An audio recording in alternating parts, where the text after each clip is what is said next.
April 12, 1941. The chill of early spring hangs over a muddy German test ground near Kassel. Two Wehrmacht generals stand beside a Panzer III tank, hands clasped behind their backs, watching a captured American vehicle sputter across the field. It's small, boxy, almost comical in proportion. A sergeant translates the American designation Willys MB quarter-ton truck. General Heinz Guderian, father of the Blitzkrieg, squints through his monocle unimpressed. Das ist ein Spielzeug, he mutters. A toy. The other officers laugh. To them, this Jeep looks fragile, with tires barely up to the mud, no armor, and an exposed driver's seat. Compared to their massive half-tracks and armored command cars, it's absurd. But even as they mock it, the Jeep lurches forward, effortlessly climbing a steep embankment slick with rain. Its tiny four-cylinder engine growls with surprising torque. It splashes through a puddle, jolts over rocks, and keeps going, no stalling, no bogging down. A few younger officers exchange curious glances. One whispers, "For reconnaissance it might be useful." Guderian snorts, "We have Kubelwagens for that. German engineering needs no toy trucks." Across the Atlantic, however, the toy was already rewriting the playbook of mobility. 2 years earlier, in 1939, the US Army had put out an urgent request: a light reconnaissance vehicle under 1,300 pounds, able to carry 3 men, and a machine gun with 4-wheel drive. America's automotive giants hesitated. It was too niche, too specific. But one small company, the American Bantam Car Company of Butler, Pennsylvania, stepped forward. Chief engineer Karl Probst worked around the clock, drafting blueprints in just 2 days. In '49, they had a prototype, the Bantam Reconnaissance Car, or BRC. It was rough, underpowered, but revolutionary. When tested at Camp Holybeard, Maryland, Army observers watched it scale hills and churn through swampy ground that would stop most trucks dead. That little car, one officer said, could go anywhere a man could walk, and faster. Soon, Willys Overland and Ford were called in to refine Bantam's design.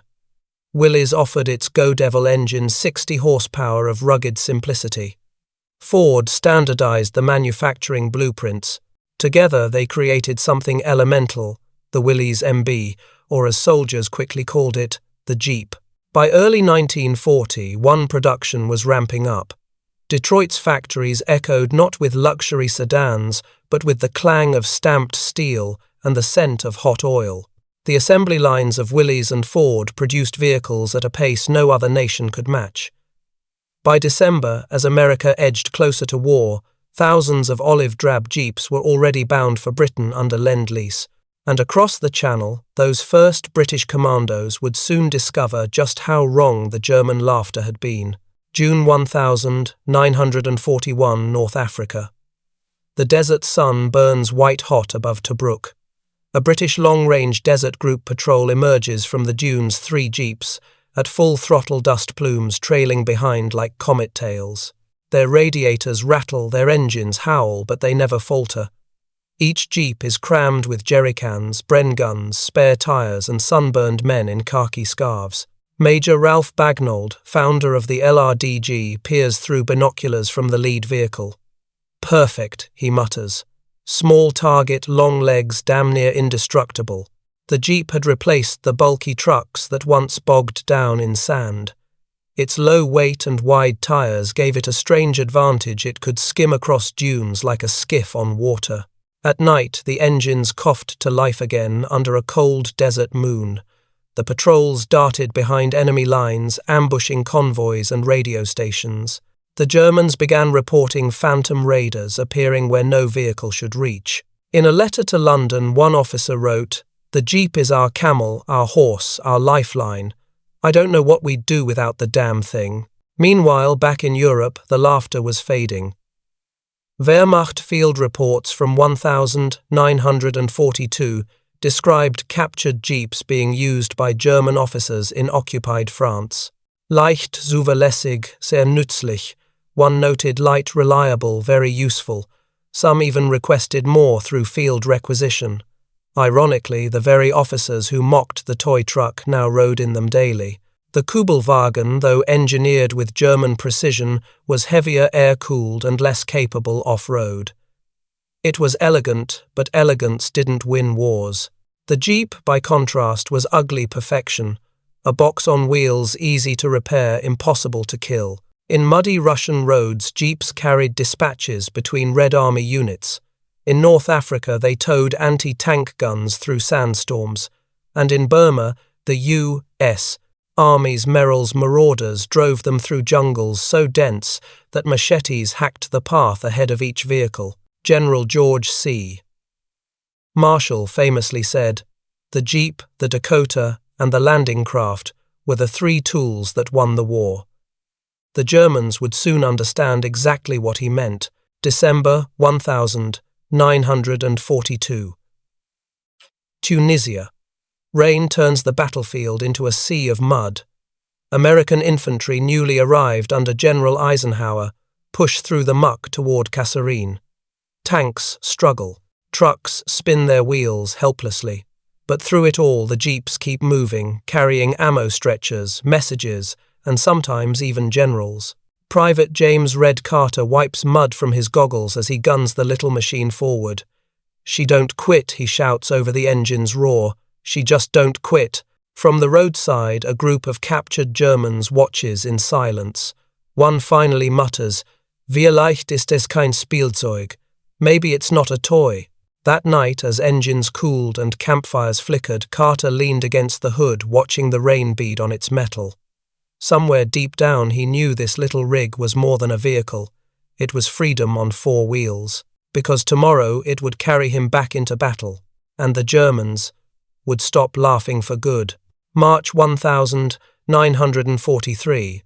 Tunisia. Dawn breaks in streaks of orange and gunmetal grey over a field littered with spent shells. The air smells of cordite and diesel. A line of Willys Jeeps idles just behind the ridge, their engines coughing in rhythm.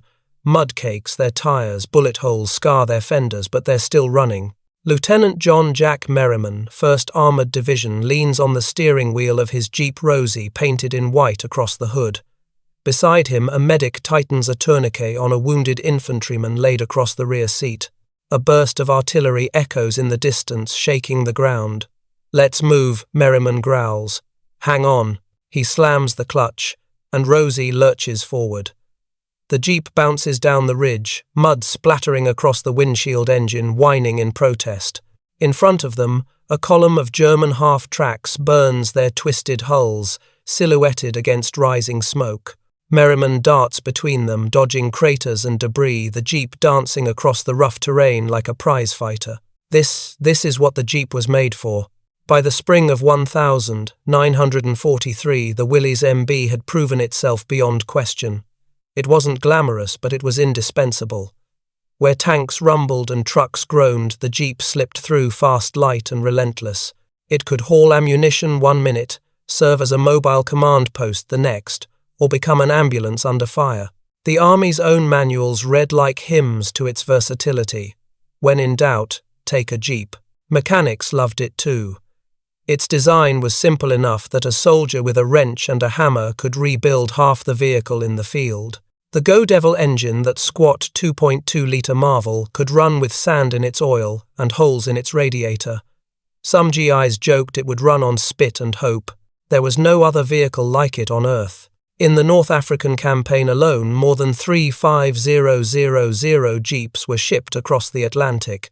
They raced from Algiers to Tunis, carrying generals like Patton, Montgomery, and Eisenhower across the desert front. One officer later recalled, "You'd see Ike standing in his Jeep like it was a podium coat, flapping, shouting orders." That little car was command on wheels. Even the Germans began to take note.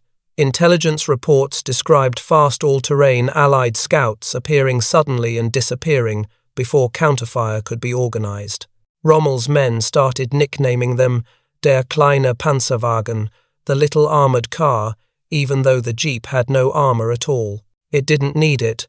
Speed was its shield. By 1944, production was booming. American industry, the arsenal of democracy, had turned the Jeep into a symbol of its unstoppable output. Willys and Ford combined produced over 6,400,000 of them before war's end. They rolled off assembly lines every 2 minutes. At the Ford plant in Michigan, women in coveralls tightened bolts and fitted windshields, while swing music played from the radio. In Toledo, welders worked night shifts under glaring lights, sparks flying like fireflies across the concrete. A sign hung above one line, "Every Jeep saves a life." Those Jeeps would soon roll into Sicily, Italy, and Normandy, carried aboard Liberty ships in the thousands. June 6, 1944, Omaha Beach. The sea foams red under a grey sky. LCVP's Higgins landing craft slam against the surf ramps, dropping into chaos. Machine gun fire rakes the sand. Amid the roar and confusion, a single Jeep splashes through the shallows, its driver hunched over the wheel, water up to the headlights. Sergeant Tom Delaney grips the steering wheel so tight his knuckles go white. His Jeep lurches over a steel obstacle, its tires finding purchase on the soft beach. "Come on, girl," he mutters. "Don't you quit on me now." Bullets ping off the hood. A shell explodes nearby, flipping sand into the air like a geyser. Delaney guns the throttle engine, screaming until the Jeep bursts through the smoke onto higher ground, one of the first vehicles to make it off the beach. Behind him, infantrymen cheer. The Jeep, soaked, dented, half-drowned, keeps going. By nightfall, hundreds more had followed. They carried medics, radio operators, engineers, anyone who needed to move. They towed artillery, ferried ammo, even served as makeshift stretchers for the wounded. The Germans, who once mocked the Jeep as a toy, now saw them swarming across Normandy like ants. Wehrmacht reports noted with alarm, American light vehicles have achieved impossible mobility through terrain, unfit for motor transport. A month later, deep in the bocage country of France, the Jeep became more than just transport, it became survival. The narrow lanes and high hedgerows made tanks nearly useless, but Jeeps, they slipped through like ghosts. At dusk, reconnaissance patrols crept along dirt tracks, their engines barely idling. A flicker of a headlight, a whisper of movement, then gone. In one patrol, Lieutenant Frank Tex Donnelly led a 2-Jeep team near Saint-Lô. "Keep it quiet," he whispered. "We're ears tonight, not fists." They inched through the gloom, headlights, covered radios tuned low. Suddenly movement, a flash of grey. German infantry 50 yards ahead. Donnelly hissed reverse now. But before they could retreat, a flare burst overhead, bathing the field in blinding light. Machine guns opened up. Bullets tore through the canvas top, one grazing Donnelly's shoulder. He gunned the engine, swerving hard through a ditch. Mud splashed the windshield, but the Jeep clawed its way out. Behind them, tracer fire stitched the darkness. "Hang on!" he shouted. The Jeep bounced off roots, leapt a ridge, and disappeared into the night. When they finally stopped, breathless and covered in dirt, Donnelly laughed. "You can't kill these damn things," he said. "And you can't kill us while we're in 'em." That night, his report would help save an entire company from a German ambush. By 1944, the Jeep was everywhere, from the beaches of Normandy to the jungles of Burma. It carried priests saying last rites, nurses tending the wounded, and generals planning invasions. It was the first vehicle ashore and the last to leave. A.U.S. War correspondent in France wrote, "If the American army had a soul, it would look like a Jeep. As autumn fell, and the Allies pushed toward Germany, that soul was about to face its toughest test, yet the frozen nightmare of the Ardennes, the Jeep once mocked by German generals as a toy, was about to become a legend in snow and blood." December 19, 1944. Ardennes Forest, Belgium. Snow falls thick and heavy, blanketing the pines in silence. The night sky flashes with artillery bursts in the distance, the opening salvos of what would be known as the Battle of the Bulge. The temperature has dropped below freezing, the roads are ice, and the American lines are in chaos. Through the swirling snow, a lone headlight flickers to life. A Jeep engine coughs once, twice, then roars awake. Sergeant Bill Hanlon slaps the dashboard with a gloved hand. "Come on, Betsy," he mutters through chattering teeth.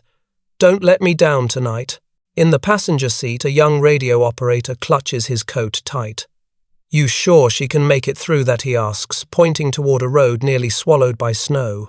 Hanlon grins, the kind of grin that comes from weeks in the field. "Buddy, this Jeep'll get us there if we have to drag her." He drops the clutch, and the little machine lurches forward into the dark. The Battle of the Bulge would test. Every American machine, tanks froze, trucks broke axles, men lost fingers to frostbite. But the Jeep, it just kept moving. Its small size, once mocked, now became its greatest strength. Jeeps darted through forests where larger vehicles couldn't fit, carrying supplies and messages between surrounded units. They ferried medics to the front, ammunition to foxholes, and generals through artillery zones. One U.S. captain later recalled, "We could hear the shells falling and the trees cracking, and that little Jeep just bounced along like it was out for a Sunday drive." At Bastogne, where the 101st Airborne was encircled, Jeeps became lifelines. Under cover of darkness, they slipped through German lines with crates of .30 caliber ammo strapped to their sides and stretchers tied across their hoods. Drivers, navigated by instinct, guided by the sound of distant gunfire and the glow of flares. When an artillery shell shattered a bridge near Foy, Private Ralph Shorty Hughes refused to stop. He revved his Jeep, aimed straight for the gap, and jumped it, barely clearing the frozen creek below. His commander, watching through binoculars, shouted, "That son of a gun just flew." They found the Jeep later still running wheels, half buried in snow. The Germans, too, had learned to respect and fear the American Jeep. Captured vehicles were quickly repainted with black crosses and used for infiltration. During the Bulge, German commandos under Otto Skorzeny disguised themselves in U.S. uniforms and drove Jeeps behind American lines, sowing confusion and panic. Their success only proved one thing: even the enemy wanted to drive one. And yet, no matter who sat behind the wheel, the Jeep seemed to serve its driver faithfully. Soldiers gave them names: Lucky Lil, Joe, Old Faithful. When one broke down, men worked through the night to repair it, cannibalizing parts from others. "It was more than metal," a GI said later. "It was our horse, our shelter, our best damn friend." In Bastogne, December 23rd dawn finally broke through the haze of war. Snow glinted like crushed glass under the pale sun. A column of Jeeps rolled into the battered town engines, sputtering windshields, shattered radiators patched with tape and cloth. At the head of the column sat Colonel William Roberts. His Jeep had taken 2 bullet holes in the hood, one through the spare tire, and a shrapnel scar across the side. But it still ran. As he climbed out, a paratrooper grinned. "Sir, they ought to give that thing a medal." Roberts looked back at the battered vehicle steaming in the cold air and said quietly, "Hell, son, I think she's already earned it." Elsewhere across Europe, Jeeps were rewriting the rules of movement. In the mountains of Italy, they climbed terrain once thought impassable for wheeled transport. Soldiers chained logs to the tires for traction, turning the little machine into a mountain goat. In France, they pulled field guns through flooded valleys, hauled pontoon sections for river crossings, and carried priests who held mass on the hood before battle. A chaplain from the 3rd Infantry Division once said, "That hood's seen more prayers than pews." Even in the Pacific, where mud and jungle swallowed larger trucks, the Jeep proved unstoppable. On Luzon in the Philippines, drivers lashed machetes to their fenders to cut through vines. On Okinawa, Jeeps carried stretchers under fire, weaving through craters and fallen trees. Marine Corporal Joe Ramirez remembered it vividly. "We loaded 3 wounded guys on that thing, 1 on the hood, 2 in back. Bullets were snapping all around us. I thought, no way we make it. But that Jeep just kept climbing that damn hill.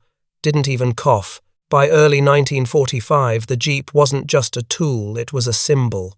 It had become as iconic as the steel helmet or the M1 Garand rifle. War photographers loved it. Newsreels showed Eisenhower inspecting troops from the back of a Jeep Patton, barking orders from one, and nurses smiling beside theirs. Wherever a Jeep appeared, it carried the image of American resilience, lean, dusty, and relentless. But it was more than propaganda. It was a machine that turned mobility into victory. A captured German report from late 1944 put it bluntly. The enemy's small four-wheeled vehicles are of great tactical advantage. They permit movement under conditions impossible for our equivalent units. Those words, written by the same army that once laughed at it, were the Jeep's final vindication. As the winter thawed and Allied forces advanced toward the Rhine, Jeeps led the way. Across frozen rivers and shattered bridges, they carried scouts and engineers threading paths between minefields and ruins. Their tires crunched on broken glass in towns that no longer existed. In one such town, near Cologne, Sergeant Hanlon, the same man who drove through the snow to Bastogne, parked his Jeep beside the remains of a church. He shut off the engine and listened to the silence. "Guess you made it, old girl," he said softly. "Guess we both did." He reached out, patted the hood, still warm, and smiled. The war wasn't over yet, but the Jeep had already earned its place in history. April 20, 1945, near Torgau, Germany. The Elbe River glistens in the morning sun as columns of American and Soviet troops approach from opposite banks. The thunder of war has quieted, now replaced by the cautious hum of engines and the rustle of boots in the mud. Among the first to reach the riverbank is a pair of Jeeps, their olive drab bodies streaked with dust from 1,000 miles of combat. Captain Robert Walker of the 69th Infantry Division climbs out of his Jeep and waves to the Soviet soldiers across the water. Moments later, cheers erupt as both sides meet in the middle of a broken bridge, shaking hands over the carcass of the Third Reich. Cameras flash, flags are raised, and behind the smiling men Jeeps sit idling, exhaust curling lazily into the cool spring air. The little vehicle that began as a toy truck had driven all the way from North Africa to the heart of Hitler's empire. As Europe burned out its final embers, the Jeep's legend only grew. At the Nuremberg rally grounds, once filled with Nazi parades, columns of Jeeps now rolled over cracked marble, carrying MPs, engineers, and medics. In liberated Paris, Jeeps swarmed the boulevards like a conquering tide, their drivers tossing candy and cigarettes to cheering crowds. Children climbed onto their hoods to wave Allied flags. A French woman pressed a kiss to one soldier's cheek and shouted, "Vive la Jeep." In Italy, Pope Pius XII blessed a convoy of Jeeps carrying wounded veterans home. And in the Pacific, even as Japan fought on Jeeps rumbled through Manila's shattered streets and Okinawa's cratered hillsides. They carried victory on four wheels, battered, oil-streaked, unpretentious. When the fighting finally ended in 1945, many thought the Jeep story was over, but in truth, it was just beginning. The U.S. Army left thousands behind across Europe and Asia, not as debris but as gifts. Farmers turned them into plows, doctors used them as ambulances. In Poland and France, post-war police painted them blue and white. Even Soviet engineers studied captured Jeeps, dissecting them to learn how such a simple machine could survive hell itself. Willys Overland, seeing the affection soldiers held for their Jeeps, quickly transformed the war hero into a peacetime pioneer. The CJ civilian Jeep was born. Ads in 1946 declared, "The sun never sets on the Willys Jeep." They weren't exaggerating. From the jungles of Burma to the farms of Iowa, Jeeps became symbols of practicality and independence. Rugged, reliable, ready for anything. But for the men who drove them in war, the Jeep was more than a machine, it was a memory. Decades later, veterans would tell stories about how their Jeeps saved lives or carried them through moments that no tank or truck could survive. At reunions, grey-haired soldiers would stand beside restored Willys MBs, running their hands along the metal like greeting an old friend.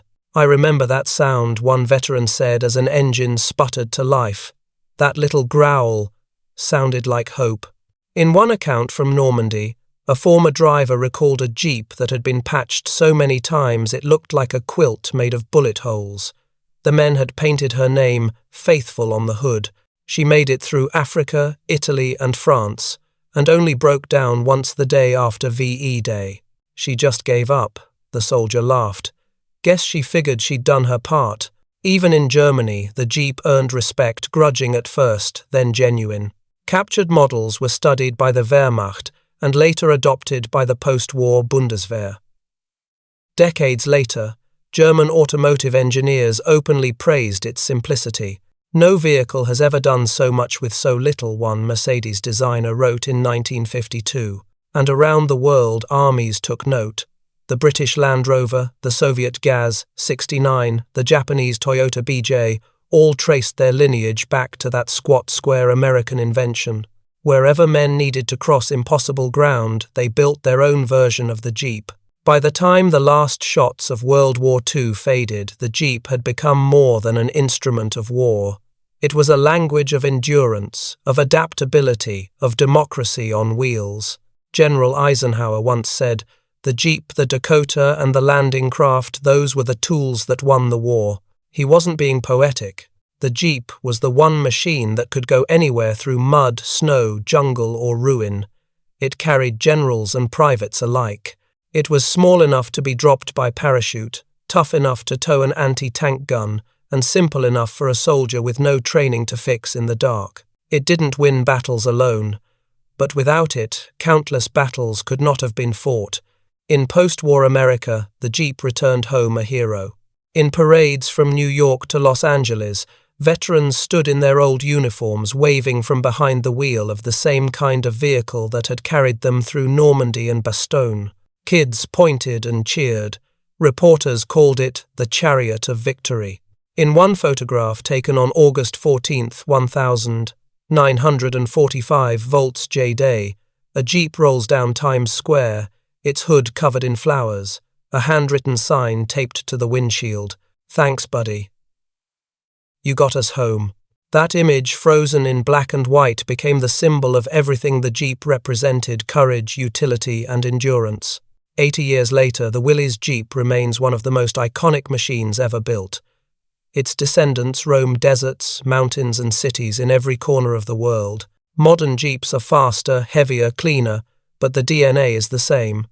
4 wheels, open top, go anywhere. And if you listen closely, if you find an original Willys MB in a museum or at a veterans parade, you can still hear it when the engine starts.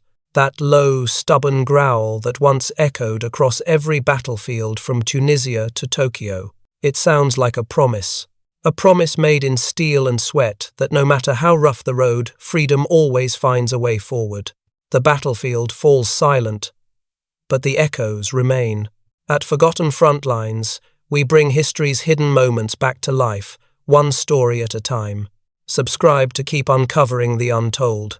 Forgotten Frontlines, where the war was won and forgotten.